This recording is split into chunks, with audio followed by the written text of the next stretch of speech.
Hi there, it's Mrs. Drake with the trombone, and we're going to be doing lesson 15. I hope you've already warmed up with your 5-note scale, got yourself ready. But let's take a look at lesson 15, number 1. And lesson 15, number 1 is kind of a nice warm-up also. Okay, so check the key signature. You see the 3 flats. So that means B flats, E flats, and A flats. So that very first note is going to be A flat, 3rd position.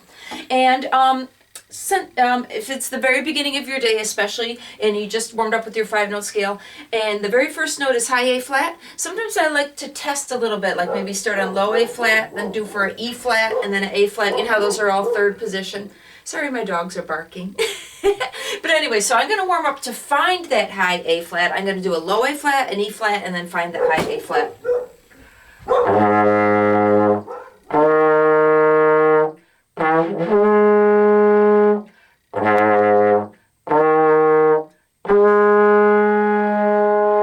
That way you can really get in your mind the correct pitch. Okay, song 1. 1, 2, ready, go.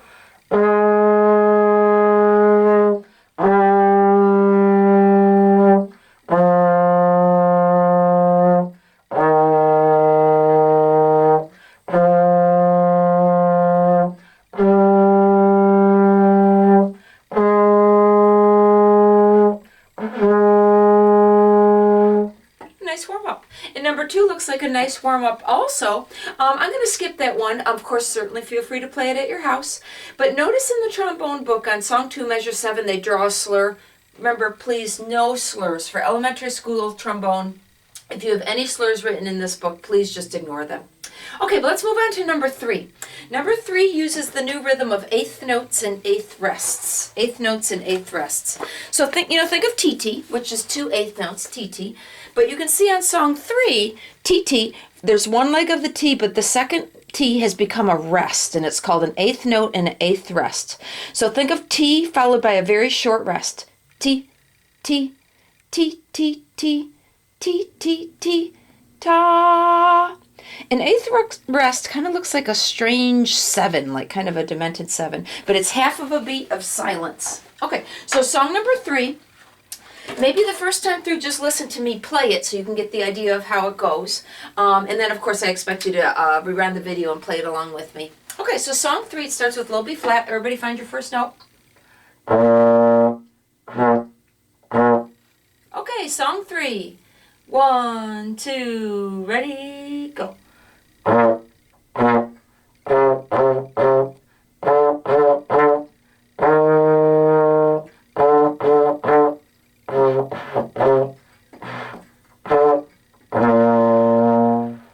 Alright, having some trouble with my lips, so let me drink water. Okay, take a look at number 4. You see it's in a similar style.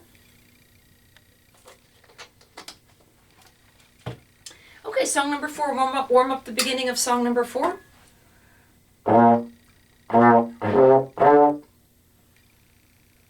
Okay, song 4. 1, 2, ready, go.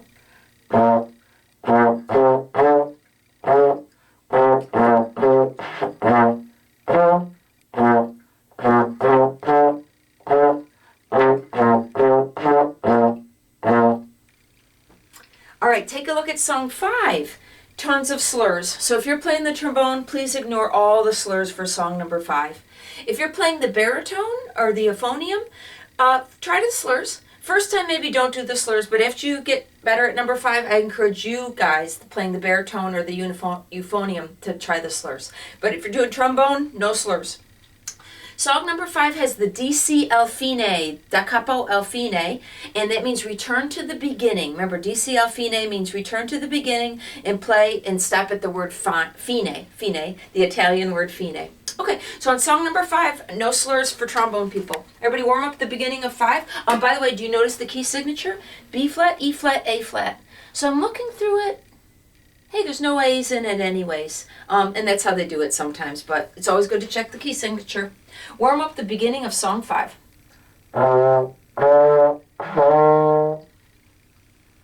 Okay, song 5. Ready, get set, go.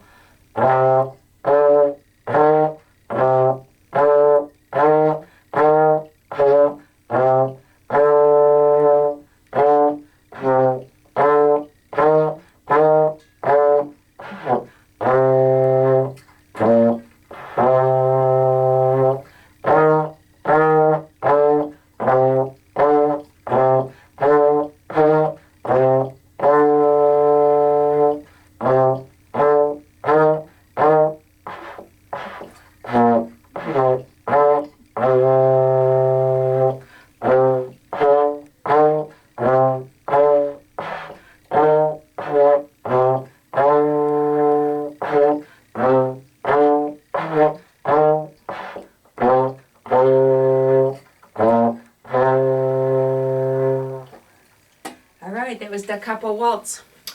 Okay, song 6. Scan through this. Do you see that it's just B flats and Fs? Song 6 is just a bunch of B flats and F, and there's some Cs in it too. I'm not going to bother with the repeat. Technically, you're supposed to play song 6 twice. But to save my lip a little bit, I'm gonna just play it once. Also, if you notice underneath the music, the F and the P, I'm gonna ignore those two. I like you to know what it means. The F stands for the Italian word forte, which means to play loudly. The P stands for the Italian word piano, which means to play quietly. Those are called dynamics.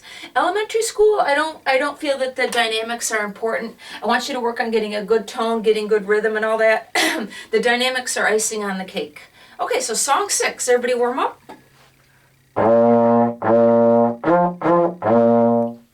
Okay, song 6. 1, 2, ready, go.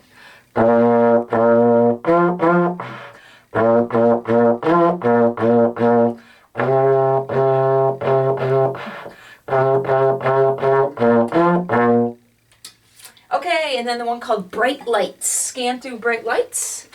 B flat key signature. Notice it's only B flat. So what I'm looking through is I'm looking to see if there's any E's. And there is an E. In measure 6, there's an E. So I'm going to draw the number 2 over that E. Because remember, the E's are going to be second position. It's called the E natural, second position. And as I look through, I think there's only one E in that song, and it's in measure 6. Okay, and then the A's are going to be second position also. And there's I think 3 different A's.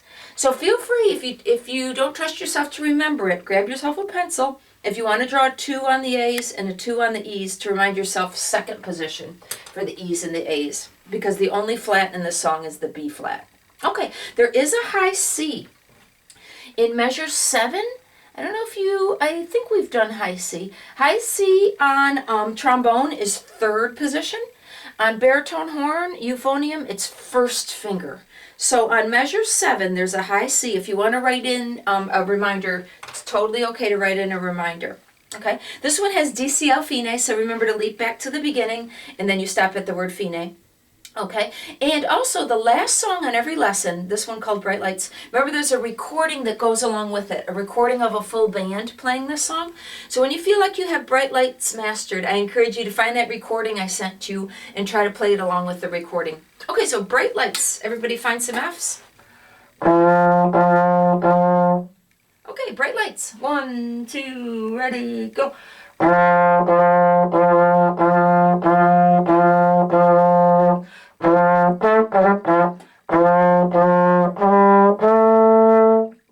2, 3, 4.